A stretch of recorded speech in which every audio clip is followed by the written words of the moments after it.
நீங்கள் போராடுவதனால் எந்த ஒரு பெரிய மாற்றத்தையும் ஏற்படுத்த முடியாது.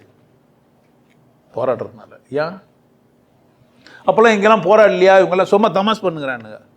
எவ்வளோ போராடினா மாற முடியும்? இப்போ ஒன்றும் வேணாம், நம்ம டோல்கேட்டில் உள்ளூர்காரங்களுக்கு நீங்கள் என்ன பண்ணாதீங்க, வசூல் பண்ணாதீங்க. கரெக்டாக? உள்ளூர்காரங்க என்ன பண்ணாதீங்க, வசூல் பண்ணாதீங்க. போராடினா கட்சி நினைக்கிறீங்க எப்படி தான்? அப்போ என்ன தான் பண்ணுவான்? போராடினா என்ன பண்ணுவான்? டோல் எடுத்துருவான். இல்லைன்னா உள்ளூர் வண்டிங்களாம் நம்பர்லாம் பார்த்துட்டு லைசன்ஸ் எதனா கொடுப்பான். என்ன செய்வான்? அதிகபட்சமாக என்ன செய்வான்? டோல் இல்லாமல் வெளியே போகிற மாதிரி தனியாக ரோடை பிரிச்சுட்டு உள்ளூர்காரங்க போகிறதுக்கு தனி ரோடு வச்சுருப்போம். அப்படி தானே? அப்படி தானே? இப்போ போராடணுமா உள்ளூர் ரோடு போட்டுக்கணுமா? இப்போ மாநாடு நத்தி இத்தனை மனிதர்கள் வந்து உட்காந்து அங்கே அவ்வளோ தூரம் கஷ்டப்பட்டு பேசிக்கிறாங்க.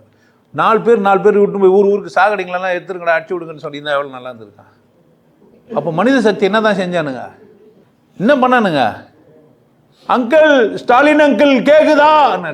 ஸ்டாலின் அங்கிள் அவர் வேலையை பண்ணுறதுக்கு இல்லை. அவர் காலையிலேருந்து ஆகி போயிட்டு கை கால் கவுத்துக்கு சூத்து கவுத்துக்கு நேரம் சரியா இருக்கும். இதுக்கே என்னக்கிறதுக்கு அவர் வேலை. போறோன்னா என்ன நடக்காது? செயல் என்ன செய்ய போறோம்?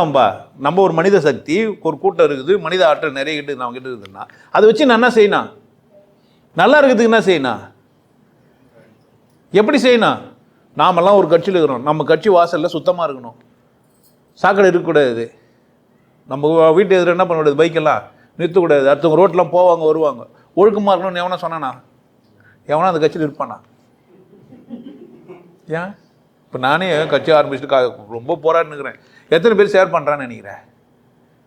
அந்த சேனல் வல்லரசு டிவி சேனல் இருக்குது, 3500 4000 பேர் தள்ளவே இல்லை. ஒரு தாய்மை சேனல் 6000 மேலே ஓடுது. ஏன்னா ஆடுறதெல்லாம் பார்க்குறான். ஆனால் நல்லா இருக்குது, அவனுக்கு பிடிக்கல. புரியுது என்ன சொன்ன? இது வெளிப்படையாக தான், இதில் ஒரு இது கிடையாது, தப்பு கிடையாது. மனித நாகரிகம் எப்படியா இருக்குது? கூட்டம் கூட்டி என்ன பண்ணி வச்சுக்கிறாங்க. அந்த மனுஷனை தூக்கி விசிலடிக்கிறாங்களே, அந்த மனுஷனுக்கு அவமானமே இல்லையே. ஒரு மனிதன் தூக்கி விசிலடிக்கிறது தானே. இப்போது ஒரு ஆள் போகிறான்னா அவனை ஒரு நாய் ஒரு ஜூலேருந்து விலங்கு எடுத்த ஒரு மாதிரி எடுத்து வந்துக்கிறாங்க, அப்படி தானே? அவனுக்கு பாதுகாப்புக்கு ஒரு 10 பேர் இருக்கிறாங்க, அவனோட உயரமா? அதுவே அசிங்கம் இல்லையான்னு கேட்குறேன். என்னையே நான் காப்பாற்றிக்க முடியாது, என்னை சுற்றி என்ன ஆகுனா? யார்கிட்ட இருந்தே என்ன நேசிக்கிற மனுஷங்கிட்ட இருந்து அவங்களாம் அப்போ நேசிக்கிறவங்களா? என்ன இல்லை நான் அவனை நேசிக்கிறேன்னா? இந்த அடிப்படை உண்மையே புரியலையே. அப்போ போராட்டம் பண்ணினே தானே இருப்பான். வாழ்க்கை போராட்ட களம் கிடையாது, முதல்ல அதை புரிஞ்சு வச்சுக்கோங்க. நீங்கள் பிறந்தது போராடுறதுக்கு கிடையாது. நீங்கள் யார் கிடையாது போராட்டத்துக்கெல்லாம்?